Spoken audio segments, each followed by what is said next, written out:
দলে যোগ দিন আগামীকালে জনগর্জন সভা দলে যোগ দিন আগামীকালে ব্রিগেডের জনসভায় দলে যোগ দিন বন্দে মাতরম বন্দে মাতরম বন্দে মাতরম গঙ্গা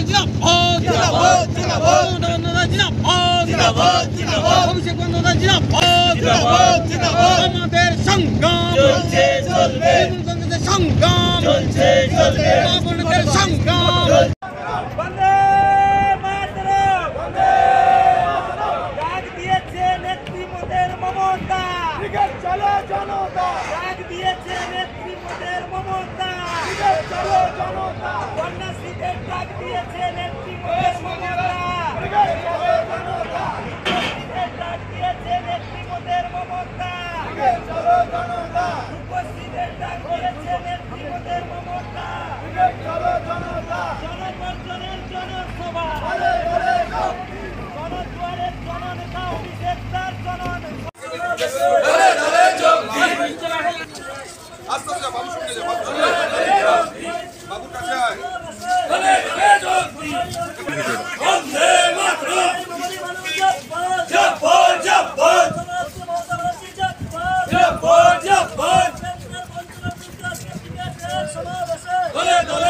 জায়গা পড়ো কর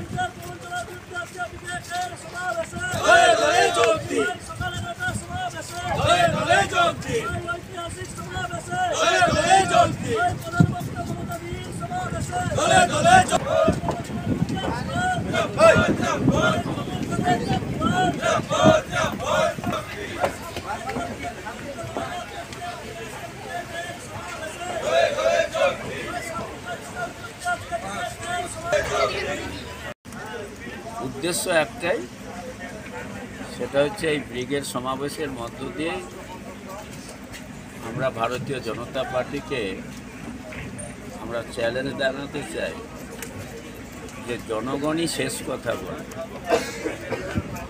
আর বাইর থেকে লোক এনে বড় বড় কথা বলে যারা কোনো গ্যারান্টির কথা রক্ষা করে না। নরেন্দ্র মোদী আগে বলেছিল 2 কোটি বেকার ছেলে চাকরি দেবে, তাও দেয়নি পূরণ করতে। বলেছিল যে সুইস ব্যাংক থেকে টাকা এনে প্রত্যেকের অ্যাকাউন্টে 15 লক্ষ টাকা করে দেবে, তারও পূরণ করেনি।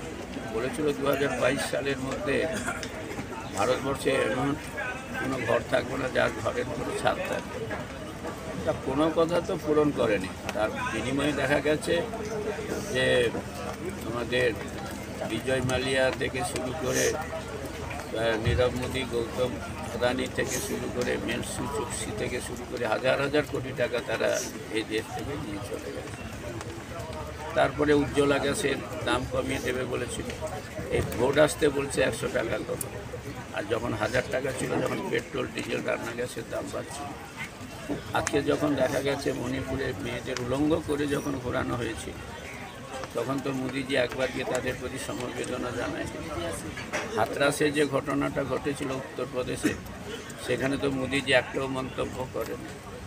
আজকে সন্দেশখালীতে একটা বিক্ষিপ্ত ঘটনা ঘটেছে, তাই নিয়ে সেটা মমতা বন্দ্যোপাধ্যায়ের এই সরকার নারী বিদ্বেষী সরকার। আরে নারী ক্ষমতাটা এনেছিল তো মুখ্যমন্ত্রী মমতা ব্যানার্জি 2013 সালে পঞ্চায়েত আইনের পরিবর্তন ঘটিয়ে। তিনি সেদিনকার মায়েদের হাতে ক্ষমতা অর্পণ করেছে, কিন্তু আজকে তারা নারী শক্তি আনার কথা বলছে। এতদিন করেনি কেন? আজকে যখন বাংলার এই মানুষ, যখন আজকে দেখা যাচ্ছে যে আনন্দধারা স্বনির্ভর গোষ্ঠী স্বনিযুক্ত প্রকল্পের মাধ্যমে যখন মায়েরা নিজেরা নিজেদের পায়ে দাঁড়াতে পারছে, অতএব সেই জায়গাতে দাঁড়িয়ে ওই বাইর থেকে লোক এনে সভা করে মমতা ব্যানার্জির বিরুদ্ধে বিষোদ্গার করে কিছু লাভ হবে না, কারণ জনগণই শেষ কথা বলে। একটা উদাহরণ আপনাকে দিই, 1977 সালে ইন্দিরা গান্ধী যখন জরুরি অবস্থার ঘোষণা করেছিলেন, সেই সময় জয়প্রকাশ নারায়ণের নেতৃত্বে জনতা সরকার প্রতিষ্ঠিত হয়েছিল। আবার সেই জনগণই 2 বছর যেতে না যেতে মোরারজি দেশাই সরকারের পতন ঘটে, ইন্দিরা গান্ধী ক্ষমতা এসেছে। তাহলে জনগণই শেষ কথা বলে। আর এই বাংলা যেখানে স্বাধীনতার জন্ম দিয়েছে, আর সেই বাংলার মাটিতে এসে বাংলাকে বিভাজন করবার চেষ্টা যেটা করছে নরেন্দ্র মোদীর, নরেন্দ্র মোদীর স্বপ্ন কখনো বাস্তবায়িত হবে।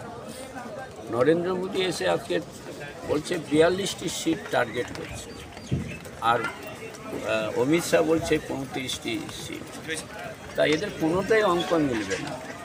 ওই হাইয়েস্ট বোধহয় 3টে সিট যদি পায়, খুব বেশি পেতে হয়। তাই এই জায়গাতে দাঁড়িয়ে ওই সন্দেশকালীর সামান্য ইস্যুকে তুলে কিছু করতে পারে বাংলার।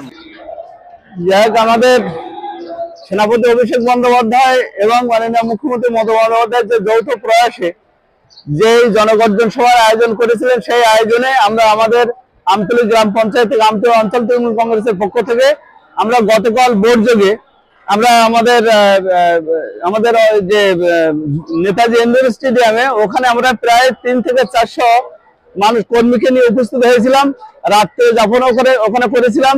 আজকের খুব কষ্ট করে আমরা সেই সভাতে উপস্থিত হয়েছে ব্রিগেডে, এবং সেখান থেকেই অভিষেক বন্দ্যোপাধ্যায় যে বার্তা দিয়েছেন, সেই বার্তাতে মনে হয়েছে যে জনগর্জনে সমস্ত বিরোধী দলকে বিসর্জন দিতে হবে। এই প্রতিজ্ঞাবদ্ধ হয়ে আমাদের যে প্রার্থী যিনি দাঁড়াবেন তাকে বিপুল ভোটে আমরা জয়ী করব, এই বার্তা নিয়েই আমরা গন্তব্যস্থলে আমরা রওনামুখী হয়েছি। কত কর্মী নিয়ে আপনি আসেন? আমি এসছি 350 থেকে 400 কর্মীকে নিয়ে আমি এখানে এসেছিলাম। এইবার যে নতুন যে কিছু মুখ আসলো, তার মধ্যে দেবাংশ একজন, যিনি এতদিন আপনাদের মুখপাত্র ছিল। তো এরকম ইয়ং এবং পুরানো দুটোই মিল ঘটিয়েছে এবার কিন্তু সভানেত্রী। কি চোখে দেখবেন? এটা চোখে দেখার বলতে এই যে আমরা জানি যে ঘুমিয়ে থাকে শিশুর পিতা সব শিশুদের অন্তরে। তো আজকে যে আমাদের বয়স হওয়ার সাথে সাথে যুব জেনারেশন এনাদেরকে আসতেই হবে এবং এদেরকে আগামী দিনে কান্ডারি হতে হবে। সেই কারণে এই যে যুব এবং মাদেরকে মিলিয়ে যে উদ্যোগটা নিয়েছেন, এটা খুব ভালো এবং আগামী দিনে ভালো ফল আশা করা যাচ্ছে। এবং দেবাংশু ভালো ভোটে জয়ী হবেন, এটা আমরা আশাবাদী। এবং দেবাংশু আমাদের আগামী প্রজন্মের একটা বড় মুখ বলে আমরা মনে করি। আমার নাম রঞ্জন কুমার মন্ডল, আমতলী গ্রাম পঞ্চায়েতের উপপ্রধান এবং দলীয় নেতৃত্ব। জনগর্জন সভা দলের যোগ দিন, আগামীকালে জনগর্জন সভা দলের যোগ দিন, আগামীকালে ব্রিগেডের জনসভায় দলের